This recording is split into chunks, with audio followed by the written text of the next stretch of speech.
ओम श्री गुरु सत्ताय नमः। सभी को प्रणाम। पापों के प्रकटीकरण की प्रक्रिया का एक स्वरूप तो मुंडन कराने, बाल कटवाने के रूप में प्रतीक चिन्ह की तरह है। दूसरा चरण है प्रकटीकरण।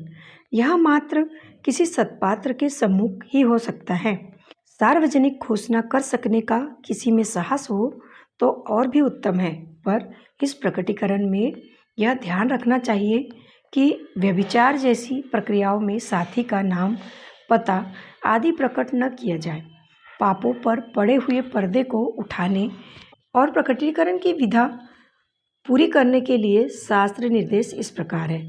जैसे जैसे मनुष्य अपना अधर्म लोगों में ज्यों का त्यों प्रकट करता है, वैसे वैसे ही वह अधर्म से उसी प्रकार मुक्त होता है जैसे केचुली से सांप।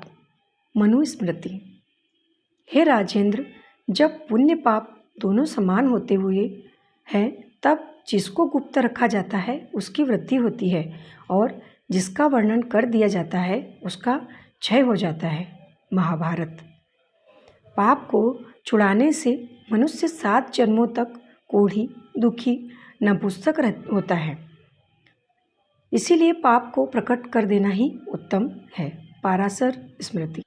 वह अपने किए हुए पाप को भी मुंह से कहता हुआ दौड़े कि मैं ऐसे कर्म को करने वाला हूँ, मुझे दंडाज्ञा प्रदान कीजिए। पाप कर्म बन पड़ने पर उसे छिपाना नहीं चाहिए। छिपाने से वह बहुत बढ़ता है। पाप छोटा हो या बड़ा हो, उसे किसी धर्मज्ञ से प्रकट अवश्य कर देना चाहिए। इस प्रकार से उसे प्रकट कर देने से पाप उसी तरह नष्ट हो जाते हैं जैसे चिकित्सा करा लेने से रोग नष्ट हो जाते हैं। पाराशर स्मृति। रहस्य के पर्दे को उठा देना चाहिए। पाप के प्रकटीकरण से वे धुल जाते हैं। धर्म सिंधु। अतः अपने पाप को न छिपावे। छिपाया हुआ पाप बढ़ता जाता है। यदि कभी पाप बन गया हो तो उसे साधु पुरुषों से कह देना चाहिए, वे उसकी शांति करा देते हैं। महाभारत। जब मनुष्य में दिव्य वाणी प्रकट होती है, तब वह अपने पाप प्रकट करती है। मनुष्य ने जो पाप नितांत गोपनीय रखे थे, उन्हें भी वह प्रकट कर देती है। दुष्कर्मों के कितने ही बुरे प्रभाव अंतः क्षेत्र पर पड़ते हैं। वे कुकृत्य चेतना की गहराई में पहुंचकर कुसंस्कारों के रूप में जड़ जमा कर बैठे जाते हैं और घुन की तरह उस क्षेत्र की गरिमा को नष्ट करते चले जाते हैं। उसके दुष्परिणाम समय समय पर आदि व्याधि और आकस्मिक दुर्घटनाओं के रूप में सामने आते रहते हैं। मनोवैज्ञानिक शास्त्र के अनुसार अंतःभूमि को क्षत विक्षत करने वाला सबसे बड़ा कारण है दुराव। दुष्कर्मों के करते समय भी सामने वाले से छल करना पड़ता है। वस्तु स्थिति जान लेने पर तो आक्रमण सफल ही न हो सकेगा। इसके उपरांत जब राजदंड तथा समाज दंड से बचने के लिए कुकृत्यों को छिपाकर रखा जाता है, किसी पर प्रकट नहीं होने दिया जाता, यह दुराव हजम तो होता नहीं। पारा खा लेने पर वह पचता नहीं, वह फूट फूट कर शरीर में से फोड़े और घाव बनकर निकलता रहता है। ठीक उसी प्रकार कुकृत्यों का दुराव भी अनेक प्रकार के मानसिक और शारीरिक रोग उत्पन्न करता है, आजीवन कष्ट देता रहता है। अंतर्द्वंद तब तक चलता ही रहता है जब तक उसका प्रकटीकरण और प्रायश्चित करके परिशोधन न कर दिया जाए।